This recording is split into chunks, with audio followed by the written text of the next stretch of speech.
Good evening good evening good evening. तो समय हुआ है अभी कितना, शायद 11 बज रहे हैं अभी। तो जैसे कि मैंने बोला था जब कि मैं आज सेकंड वीडियो भी बनाऊंगा यंग्स एक्सपेरिमेंट और बाय प्रिज्म एक्सपेरिमेंट के न्यूमेरिकल्स के लिए। ठीक है, तो मैं फिर से आ गया हूँ। मैं स्वागत करता हूँ आप लोगों का अपने ही चैनल पे फिजिक्स ऑन पे। और तो स्टार्ट करते हैं हम बिना टाइम हमारा वेस्ट किए। ना तो हमारा टाइम वेस्ट करेंगे ना ही आपका। ठीक है, देखो भी हमारा जो दो टॉपिक थे वो उसके न्यूमेरिकल हमने ले लिए हैं। पहले तो बेसिक पे लिया था हमने, पार्ट 1 पे, आपको पता है, reflection, refraction and refractive index पे। तो जो दूसरा पार्ट था हमारा, दू नहीं है, जो दूसरा पार्ट था हमारा वो था मेलस लॉ पे और ब्रेस्टर्स लॉ पे। ठीक है, अभी जो तीसरा पार्ट हमारा आने वाला है वो आएगा इंटरफेरेंस एंड डिफ्रैक्शन पे आएगा। हो सकता है कि मैं बाइप्रिज्म के न्यूमेरिकल इसमें अभी फिलहाल ना कराऊं। ठीक है, शायद बायोप्रिज्म पे तो दूसरा ही टॉपिक मैंने दिया है, आपको पता है, सबसे आखिरी टॉपिक है शायद वो। उसके बाद शायद रेली क्राइटेरिया भी है, मुझे जहां तक पता है। हाँ, तो स्टार्ट करूं मैं इंटरफेरेंस के कुछ बेसिक टर्म्स में बताना चाहूंगा इंटरफेरेंस से रिलेटेड, जो हमें काम आएगा न्यूमेरिकल में। ठीक है, तो शुरुआत करता हूं मैं। देखो, इंटरफेरेंस मतलब क्या होता है सभी को पता होगा। जब एक या एक से ज्यादा वेव सुपर इम्पोज होती है या ओवरलैप होती है, तो जो रिजल्टेंट डिस्प्लेसमेंट हमें मिलता है, रिजल्टेंट डिस्प्लेसमेंट हमें जो मिलता है, थोड़ा टर्म में प्रॉब्लम है, वो रिजल्टेंट डिस्प्लेसमेंट हमेशा वेक्टर सम होता है इंडिविजुअल डिस्प्लेसमेंट से, जो हमने सुपरपोजिशन ऑफ वेव में पढ़ा था। अरे हाँ, है ना, वही प्रिंसिपल यहाँ पे भी लगता है, बराबर है। तो हमें जो काम की चीज है वही हमें देखना है। देखो क्या काम की चीज है, हमने क्या किया था, याद होगा आपको फॉर इंटरफेरेंस। ठीक है, जो रिजल्टेंट एम्पलीट्यूड आता है, रिजल्टेंट एम्पलीट्यूड जो होता है सुपरपोजिशन के बाद में, मतलब इंटरफेरेंस होने के बाद में जो लाइट का रिजल्टेंट एम्पलीट्यूड हमें देखने को मिलता है, उसका फॉर्मूला हमें याद होगा, अगर आपको पता है, वो था √a1 square plus a2 square plus twice of a1 a2 cos 5। अरे बोलो बराबर है क्या, ये हमारा था रिजल्टेंट एम्पलीट्यूड। याद है हमने इससे रिलेटेड एक और चीज बताई थी कि हमें पता है कि इंटेंसिटी जो होता है, intensity it is always directly proportional to what, square of amplitude. बताया था कि नहीं बताया था, ये भी बता चुका हूं मैं। अगर ऐसा है तो मुझे एक बात बताओ, मैक्सिमम इंटेंसिटी जो होगा, क्या वो मैक्सिमम एम्पलीट्यूड के स्क्वायर से प्रोपोर्शन में होगा? बोलो होगा कि नहीं होगा? बिल्कुल सही बात है। तो क्या मिनिमम एम्पलीट्यूड जो होता है, क्या वो मिनिमम इंटेंसिटी जो होगी वो क्या मिनिमम एम्पलीट्यूड का स्क्वायर होगा? हाँ, बिल्कुल सही बात है, बराबर बोल रहे हो सर आप। लेकिन हमें ये तो पता होना चाहिए कि मैक्सिमम एम्पलीट्यूड कितना होता है, मिनिमम एम्पलीट्यूड कितना होता है। ये भी हमने लास्ट टाइम पढ़ा था, याद होगा अगर आपको। मैक्सिमम इंटेंसिटी आता है, बोलो क्या आता है, बोलो a1 प्लस a2 आता है। और मिनिमम इंटेंसिटी जो आती है, मिनिमम एम्पलीट्यूड जो आता है, वो आता है a1 माइनस a2। अरे बोलो बराबर क्या, पक्का? इस पे बाकी जो वीडियो, थ्योरेटिकल वीडियो बाद में बनने वाला है, लेकिन इस पे ध्यान देना है भाई। अरे क्या आपको मैक्सिमम एम्पलीट्यूड पता है सुपरपोजिशन मतलब इंटरफेरेंस के बाद वाला? हाँ, तो वो अगर मैं यहां पुट कर दूं तो बोला मेरा आंसर क्या आएगा, a1 प्लस a2 का होल स्क्वायर। आएगा कि नहीं आएगा? आएगा, बिल्कुल सही है। तो मिनिमम एम्पलीट्यूड क्या हो जाएगा, बोलो a1 माइनस a2 का होल स्क्वायर। अरे बोलो बराबर है क्या? मैंने यही चीज आपको सुपरपोजिशन में भी बताई थी, आपको याद होगा, हाँ या ना? तो a मैक्सिमम कितना हो जाएगा, a1 प्लस a2 होता है, तो उसका स्क्वायर कर दो तो हमें मैक्सिमम इंटेंसिटी मिल जाएगा। समझ में आया?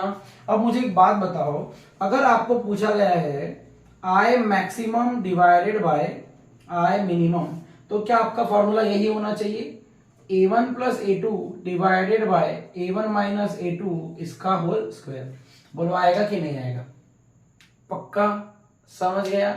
लेकिन एक बात बताओ मुझे, क्या हम I1 is proportional to A1 का स्क्वायर बोल सकते हैं? अगर आप मैक्सिमम इंटेंसिटी को मैक्सिमम एम्पलीट्यूड का स्क्वायर बोल रहे हो, तो मैं क्या इंडिविजुअल इंटेंसिटी को इंडिविजुअल एम्पलीट्यूड का स्क्वायर बोल सकता हूं? हाँ, बराबर है। तो बोलो यहां से A1 जो आएगा, क्या वो अंडर रूट ऑफ I1 आएगा? बोलो आएगा कि नहीं आएगा? वैसे ही क्या मैं I2 को A2 स्क्वायर बोल सकता हूं? तो बोलो A2 कितना आ जाएगा, बोलो अंडर रूट I2, बोलो आएगा कि नहीं आएगा? यही वाली वैल्यूज अगर हम यहां पे पुट करते हैं तो हमें इंटेंसिटी का एक और नया फॉर्मूला मिलता है, वो मिलेगा कुछ ऐसे, under root I1 plus under root I2 divided by under root I1 minus under root I2 का होल स्क्वायर। क्या आपको ये बात समझ गई? पक्का? फिर से एक बार बता रहा हूं, ध्यान से सुनो। देखो, इंटेंसिटी क्या होता है? स्क्वायर ऑफ एम्पलीट्यूड होता है, और एम्पलीट्यूड का मैक्सिमम एम्पलीट्यूड का फॉर्मूला होता है A1 प्लस A2 और मिनिमम का होता है A1 माइनस A2। अगर मुझे मैक्सिमम इंटेंसिटी पूछा तो मैं क्या करूंगा? A1 प्लस A2 का होल स्क्वायर कर दूंगा, और मिनिमम इंटेंसिटी पूछा तो क्या कर दूंगा? A1 माइनस A2 का होल स्क्वायर कर दूंगा। समझ में आया? दोनों का अगर रेशियो पूछा है तो A1 प्लस A2 का whole square upon A1 minus A2 का होल स्क्वायर में कर सकता हूं। समझ में आया? फिर मैंने सोचा कि भाई क्या इंटेंसिटी को एम्पलीट्यूड का स्क्वायर लिखा जाता है, तो एम्पलीट्यूड A1 क्या अंडर रूट I1 आ जाएगा? हाँ। वैसे ही A2 क्या आ जाएगा, बोलो अंडर रूट I2 आ जाएगा। तो यही दोनों वैल्यूज अगर हम यहां पुट करते हैं तो हमें नया एक और फॉर्मूला मिलता है इंटेंसिटी के। देखो, दो फॉर्मूले हो गए भाई। अरे बोलो, बात समझ गई क्या? पक्का समझ गया? मैं जो बोलना चाहता हूं फिर से एक बार सुनना। ये इंटेंसिटी को मैक्सिमम इंटेंसिटी बोला जाता है और इसको मिनिमम इंटेंसिटी बोला जाता है, लेकिन ये I1 और I2 जो है वो इंडिविजुअल इंटेंसिटीज है ऑफ इंडिविजुअल लाइट वेव। अरे दो या दो से ज्यादा लाइट वेव जब टकरा रही थी तभी रिजल्टेंट हमें इंटेंसिटी यही मिली ना। तो ये मैक्सिमम है, ये मिनिमम है, और ये क्या है बोलो I1 I2? ये individual intensity of light wave है, इंडिविजुअल लाइट वेव का इंटेंसिटी है ये। पहले लाइट वेव की इंटेंसिटी I1 थी और पहले का एम्पलीट्यूड कितना था? A1। दूसरे की इंटेंसिटी कितनी थी? I2, और उसका एम्पलीट्यूड कितना था? A2। समझ गया क्या? पक्का? आप इसको नोट कर सकते हो, आपको न्यूमेरिकल में ये सारी चीजें काम आने वाली है। ठीक है? पक्का समझ गया? तो चलो भाई बढ़ते हैं आगे। तो इसी से रिलेटेड कुछ क्वेश्चंस है, हम कर लेते हैं, फिर बाद में हम यंग एक्सपेरिमेंट पे आएंगे। ठीक है? चलो चलो भाई देखते हैं अभी थोड़ा सा। आप लोग इसको नोट कर सकते हो, कौन सा फॉर्मूला कब लगेगा आपको खुद ही समझ में आएगा। और याद रखना, यहां से न्यूमेरिकल बिल्कुल बोर्ड में आ सकता है, काम की चीज है भाई ये। भले ही आपको लगता होगा कि भाई ये बहुत इजी है, बहुत इजी है, लेकिन यही इजी में आप फंस जाते हो और इजी को सॉल्व नहीं करते हो। ठीक है? एक और बात मैं बता दूं, मैं जो वीडियोस बना रहा हूं वो मोस्ट ऑफ द न्यूमेरिकल्स को सॉल्व करके, मोस्ट ऑफ द न्यूमेरिकल नहीं बोलूंगा, सारे ही न्यूमेरिकल को सॉल्व करके दे रहा हूं मैं। ठीक है? और कुछ अगर ज्यादा इजी है तो वो न्यूमेरिकल को मैं यहाँ सॉल्व नहीं करूंगा, और बढ़ते हैं आगे। नहीं तो आप लोग बोलोगे लोकेश सर अपनी तारीफ करने को कभी पीछे नहीं देखते हैं। ठीक है? तो मुझे पीछे नहीं आगे देखना है। चलो बढ़ते हैं आगे हम क्वेश्चन नंबर फर्स्ट। ठीक है? हर चीज को समझना है। वहां पे मैक्सिमम इंटेंसिटी लिखा है तो मैक्सिमम इंटेंसिटी आएगा, सिंपल इंटेंसिटी लिखा है तो I1 I2 आएगा। ठीक है? देखो वहां क्या बोला है,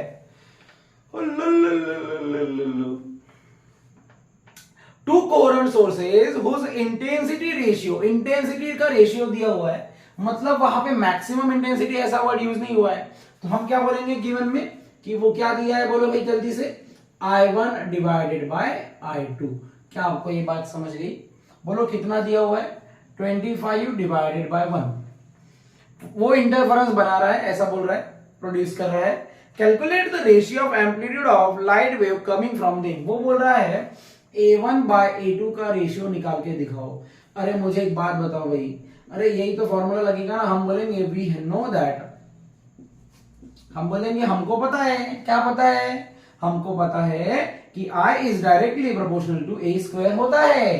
प्रोपोर्शनलिटी कांस्टेंट हटाएंगे तो I is equal to K into A square हो जाएगा। बोलो होगा कि नहीं होगा? Where K is any constant. बोलो, इसको दो बार लिखा जा सकता है, बिल्कुल बिल्कुल। I1 upon I2 is equal to K A1 square by K A2 square. K क्या हो जाएगा? कैंसल, और ये आ जाएगा under root I1 by I2 is equal to A1 by A2। और क्या I1 बाय I2 दिया हुआ है? बोलो बराबर है क्या? तो बोलो क्या A1 बाय A2 5/1 आ जाएगा। बोलो आएगा कि नहीं आएगा भाई? ये बहुत इजी क्वेश्चन था, समझा? और याद रखना ये क्वेश्चन आपको 2 मार्क के लिए नहीं आएगा, अगर आएगा तो एमसीक्यू ही आ सकता है। अगर ये क्वेश्चन उनको देना होगा तो ये एमसीक्यू में ही देंगे, नहीं तो 2 मार्क के लिए नहीं देंगे, क्योंकि 2 मार्क के लिए बहुत ज्यादा इजी क्वेश्चन हो जाता है ये। ठीक है, तो ये एमसीक्यू में ही आ सकता है, बात याद रखना भी। चलो, और शायद ये आपके बुक में सॉल्व न्यूमेरिकल है जहां तक मुझे पता है। बराबर बोल रहा हो क्या? नहीं, ऐसे ही है, बुक का नहीं है। चलो भाई बढ़ते हैं आगे, बहुत इजी न्यूमेरिकल था ये। अरे क्या आपको ये चीज समझ में आई कि हमने वहां पे I1/I2 क्यों लिखा था, I max by I minimum क्यों नहीं लिखा था? क्योंकि मैक्सिमम इंटेंसिटी नहीं बोला था उसने। ठीक है, अब देखो नेक्स्ट न्यूमेरिकल में क्या बोल रहा है। In Young's experiment the ratio of intensity at maxima and minima. अभी वो बोल रहा है मैक्सिमा और मिनिमा के बारे में। देखो भाई, तो ये चीजें समझ गए हम। बोलो क्या चीज समझ गए? कि अभी वो बोल रहा है I maximum divided by I minimum, इसका रेशियो हमें दिया हुआ है। कितना दिया हुआ है? बोलो भाई 36 डिवाइडेड बाय 9। अरे बोलो बराबर है ना? नहीं है क्या? नहीं है? नहीं है? हाँ, वेरी गुड। बोलो भाई, what will be the ratio of intensity of two interfering? वो क्या बोल रहा है? इंटेंसिटी ऑफ इंटरफेरिंग वेव, मतलब क्या इंडिविजुअल इंटेंसिटी की रेशियो पूछा है? बोलो हाँ या ना? मतलब क्या उसने I1 डिवाइडेड बाय I2 पूछा है? बोलो बराबर है कि नहीं है? समझ गया ना? इसको देखो हम अपने तरीके से सॉल्व करेंगे। चलो देखो, सबसे पहले मैं दिमाग लगाऊंगा। अरे क्या मुझे I max by I minimum का रेशियो का फॉर्मूला याद आ रहा क्या? हाँ, अरे यहां लिखा था ना, याद है क्या? हाँ, ये देखो ये फॉर्मूला था। I maximum bye I minimum. कुछ लोग बोल रहे होंगे सर 11 बजे क्लास ले और नींद ले रहे हैं, तो ऑब्वियसली 11 बजे नींद ही आएगी भाई, कुछ और तो नहीं आ सकता है ना? तो बोलो I max by I minimum का फॉर्मूला याद है? हमने कुछ इस तरीके से लिखा था, √I1 plus √I2 divided bye √I1 minus √I2 का होल स्क्वायर। बोलो बराबर है कि नहीं है? ऐसा ही कुछ लिखा था ना हमने। अब मुझे एक बात बताओ, हमें I1 बाय I2 होना तो क्या √I2 से डिवाइड करना पड़ेगा? बोलो बराबर है क्या? चलो भाई कर लेते हैं। √I2 से डिवाइड कर रहा हूं मैं दोनों तरफ, तो बोलो अगर यहां पे √I2 से डिवाइड करूंगा, ध्यान से सुनना, एक्चुअल में √I2 से डिवाइड करने का मतलब है उसको कॉमन निकाल लो। चलो निकाल ही लेता हूं मैं। √I2 का whole square divided bye √I2 का होल स्क्वायर। देखो मैंने ऊपर से भी कॉमन निकाला और नीचे से भी कॉमन निकाला। अरे निकाला कि नहीं निकाला? अब आप बोल रहे होंगे होल स्क्वायर कैसे? अरे इसका स्क्वायर के साथ ही कॉमन निकलेगा ना, वो नहीं क्या? तो बोलो यहां क्या बचेगा? √I1/I2 plus 1/√I1/I2 minus 1। अरे बोलो बराबर है कि नहीं है? क्या ये पूरा कैंसिल हो जाएगा? बोलो होगा कि नहीं होगा? तो बोलो भाई I maximum bye I minimum कितना दिया हुआ है? 36 डिवाइडेड बाय 9। अरे दिया है क्या? हाँ या ना? अरे क्या ये स्क्वायर है? ये स्क्वायर इसको रूट में चला जाएगा, ये देखो भाई चला गया। अब बोलो यहां क्या बचेगा? √I1/I2 plus 1/√I1/I2 minus 1। बोलो बराबर है क्या? अरे बोलो इसका आंसर क्या आएगा? 6 डिवाइडेड बाय 3। क्या आएगा? 6 divided by 3 which is equal to जैसे का वैसा √I1/I2। एक काम करते हैं ना, थोड़ा सा एक स्टेप थोड़ा सा हम काम कर लेते हैं ये वाली, क्योंकि एक स्टेप बढ़ जाएगी हमारी, इसीलिए बोल रहा हूं। क्या इसकी वैल्यू हमें ऑलरेडी पता थी? तो यहां हमने लिखना चाहिए था, क्या बोल लिखना चाहिए था? 36/9, और फिर ये रूट को हटा के यहां लिखना चाहिए था हमने 6 डिवाइडेड बाय 3। कट होके यहां क्या बचा? 2। समझ में आया क्या? अब हम करेंगे क्रॉस मल्टीप्लीकेशन। अरे आता है कि नहीं? इसको इससे मल्टीप्लाई करेंगे तो आंसर क्या आएगा? 2√I1/I2 minus 2 is equal to, बोलो √I1/I2 प्लस 1। बोलो आएगा बराबर है? हाँ। अब बोलो क्या ये वाली वैल्यू इधर आ सकती है? बोलो बराबर है कि नहीं? तो बोलो आंसर आएगा √2 √I1/I2 minus √I1/I2 is equal to, क्या माइनस हो जाके प्लस हो जाएगा, तो आंसर कितना हो जाएगा बोलो 3। 1 + 2 क्या होता है 3। अब बोलो क्या दो में से एक गया, एक बचेगा, तो आंसर बोलो क्या आएगा, √I1/I2 इज इक्वल टू 3। तो बोलो I1/I2 कितना आएगा 9। कितना आएगा बोलो। और कुछ लोगों को समझ में नहीं आया तो ध्यान से सुनो, ये रूट जब मैं इसको दे दूंगा तो स्क्वायर हो जाएगा, और 3 का स्क्वायर क्या होता है 9, इसीलिए आंसर 9:1 आया है। समझ में आया क्या। मैं फिर से बोल रहा हूं, न्यूमेरिकल को कंटेंट को समझो, न्यूमेरिकल में क्या दिया है वो समझो। देखो उसने क्या बोला था, I max/I minimum दिया है, तो उसी का फॉर्मूला मैंने यूज किया। अब कुछ लोग सोच रहे होंगे सर एम्पलीट्यूड के टर्म में क्यों नहीं लिखा। अरे तो इंटेंसिटी का रेशियो पूछा है, तो इंटेंसिटी के टर्म में ही लिखूंगा ना, तो इंटेंसिटी के टर्म में ही मैंने फॉर्मूला लिखा। फिर मैंने सोचा मुझे I1/I2 पूछा है, तो मैंने I2 यहाँ पे तो दिख रही है डिवाइड में, तो हमने क्या किया I2 कॉमन निकाल लिया। जब मैंने I2 कॉमन निकाला तो मेरे डिवाइड में यहाँ पे क्या आ गया I2 आ गया, और ये क्या हो गया कैंसिल हो गया। समझ में आया। फिर बोलो क्या ये स्क्वायर था, तो ये स्क्वायर इधर दे दिया, तो ये किस में आ गया, देखो रूट में आ गया। अरे कहा आ गया, कहा आ गया, अरे यार कोई बात नहीं, चलो यही पे कर देते हैं, नहीं तो ये स्क्वायर एक काम कर देते, इसको दे देते हैं, ठीक है बढ़ेगा चलेगा। अब बोलो क्या ये कट होने के बाद ये 3 से जाएगा, 3 1 जा 3 2 जा हो जाएगा, और क्रॉस मल्टीप्लाई कर दिया, आंसर आ गया। समझ में आया। हाँ चलो वही बढ़ते हैं आगे। तो बातें समझ गई आपको, ये समझ में आया कि इंटेंसिटी के टर्म में क्यों लिया गया है क्वेश्चन। पक्का, क्योंकि इंटेंसिटी का रेशियो पूछा था, तो फॉर्मूला उसी के टर्म में लिखा जाएगा। बहुत सिंपल है। अगर सोचो यहां पूछा होता कि A1/A2 बताओ, तो मैंने पता है ये फॉर्मूले को ना इंटेंसिटी के टर्म में नहीं लिखा होता, A1 + A2 ऐसा लिखा होता है। ये देखो A1 + A2 upon A1 - A2 का होल स्क्वायर ऐसा लिखा होता, और फिर A2 कॉमन निकाला होता, तो नीचे क्या आया होता बोलो A1/A2, और वैसे ही सॉल्व किया होता जैसा मैंने अभी सॉल्व किया है। समझ गया। यही दो तरीके हैं, इसके बाहर का कोई भी न्यूमेरिकल नहीं आ सकता। ठीक है, एक और क्वेश्चन दिया है वो भी कर लेते हैं हम। चलो भाई बढ़ते हैं आगे।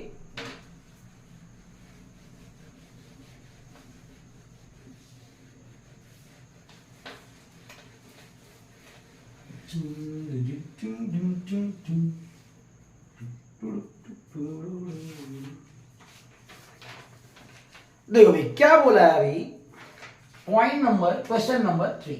ओ हो क्वेश्चन नंबर 3 बोलो भाई क्या बोला है, find the ratio of intensity that 2 point X and Y on a screen in a young double slit experiment where the wave from S1 and S2 have path difference of इतना। चलो भाई diagram बना लेते हैं। हमने diagram याद है, कुछ बनाया था, याद है याद है याद है। अरे बोलो क्या ये स्क्रीन है, अरे बोलो बराबर क्या। अरे बोलो क्या हमने यहाँ पे एक सोर्स लिया था S1 और यहाँ एक सोर्स लिया था S2, याद है क्या। हाँ कुछ तो याद आ रहा है सर। अरे बोलो क्या ये वाला पॉइंट को हमने कुछ तो भी बोला था क्या। हाँ सर बराबर है। अरे बोलो क्या हमने ऐसा दो पॉइंट को ज्वाइन किया था क्या। हाँ सर बराबर तो बोल रहे हो आप। अब वो क्या बोल रहा है, हमें रेशियो ऑफ इंटेंसिटी निकालना है दो पॉइंट पे। तो एक पॉइंट हो गया ये वाला हो गया x, और दूसरा पॉइंट हो गया ये वाला y। अरे समझ में आया क्या, ये हो गया y और ये हो गया x। अलग अलग जगह पे उसकी इंटेंसिटी क्या बोली गई है, अलग अलग बोली गई है। तो मैंने क्या कंसीडर किया, ठीक है हम देखो लिखेंगे सॉल्यूशन में, let Ix be the intensity at point x। x point पे आपकी इंटेंसिटी कितनी है बोलो Ix, और y पॉइंट पे क्या रहेगा बोलो बोलो जल्दी से, Iy B the intensity at point y। y पे इंटेंसिटी कितनी है Iy है, और x पे इंटेंसिटी कितनी है Ix है। समझ में आया क्या, पक्का समझ गया। तो बोलो भाई ये Ix और Iy का ही रेशियो आपको पूछा गया है, ये समझ गया आपको पक्का। तो एक काम करते हैं, चलो भाई वहां पे कब कब बोला है देखो, जब दोनों का पाथ डिफरेंस 0 होगा और पाथ डिफरेंस कितना होगा λ/4 होगा। चलो भाई निकालते हैं। देखो बहुत सिंपल क्वेश्चन है। मुझे एक बात बताओ, ठीक है बोलोगी, मुझे एक बात बताओ, व्हेन पाथ डिफरेंस, ठीक है, पाथ डिफरेंस इज कितना हो जाएगा, delta x is equal to 0। अरे कितना हो जाएगा, डेल्टा एक्स। अब बोलो क्या पाथ डिफरेंस अगर पता है तो हम फेज डिफरेंस निकाल सकते हैं? बिल्कुल निकाल सकते हैं।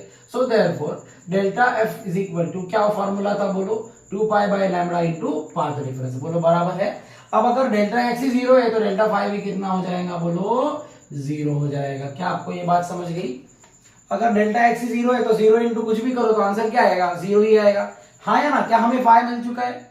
हाँ या ना? लेकिन हमें पता है but intensity at any point is always equal to k in bracket a1 square plus a2 square plus twice of a1 a2 cos phi। बोलो बराबर है क्या? अरे बोलो बराबर है, यही आंसर आएगा। अब कुछ लोग सोच रहे होंगे सर कैसे? अरे मुझे एक बात बताओ, मैंने ये फॉर्मूला आपको नहीं लिखाया क्या?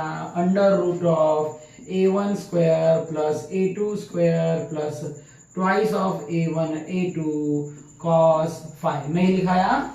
एम्पलीट्यूड का यही तो फॉर्मूला होता है। अब मुझे इंटेंसिटी बोला है तो क्या इसका स्क्वायर लेना पड़ेगा? बोलो हाँ या ना? इंटेंसिटी अगर ये जो रूट है मैं इसको दे दूं तो ये स्क्वायर हो जाएगा। बोलो बराबर है क्या? अरे हाँ या ना?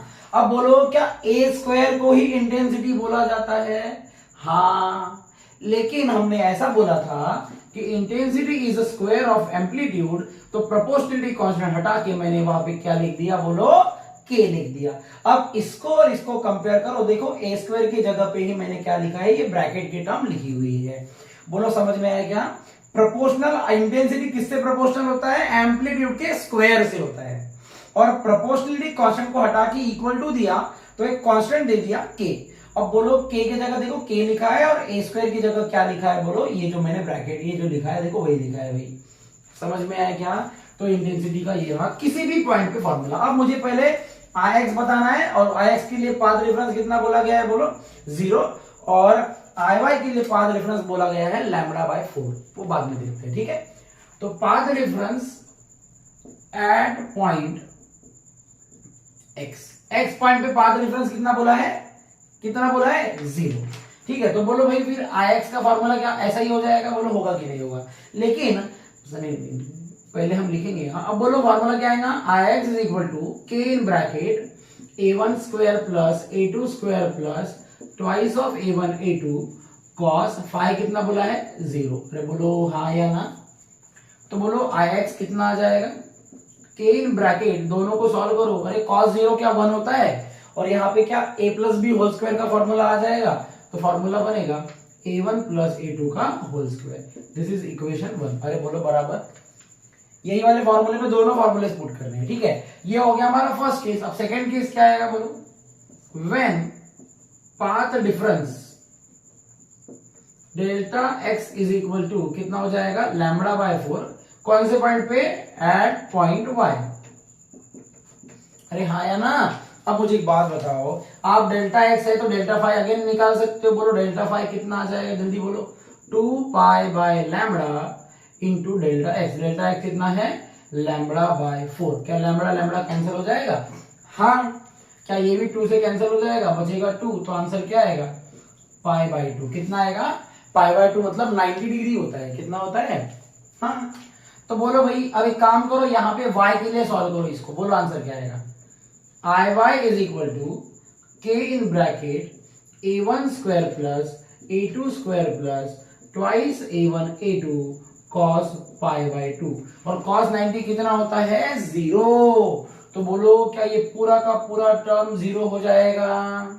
तो बोलो भाई क्या बचेगा, सिर्फ a1 square plus a2 square, क्योंकि ये 0 है इसके 0 हो जाएगा ये पूरा, यहाँ प्लस था। ठीक है, क्या हमें आई वाई भी मिल चुका है, और हमें क्या पूछा था, बोलो वही जल्दी से इनका रेशियो। तो इसको और इसको क्या कर देंगे, डिवाइड कर देंगे।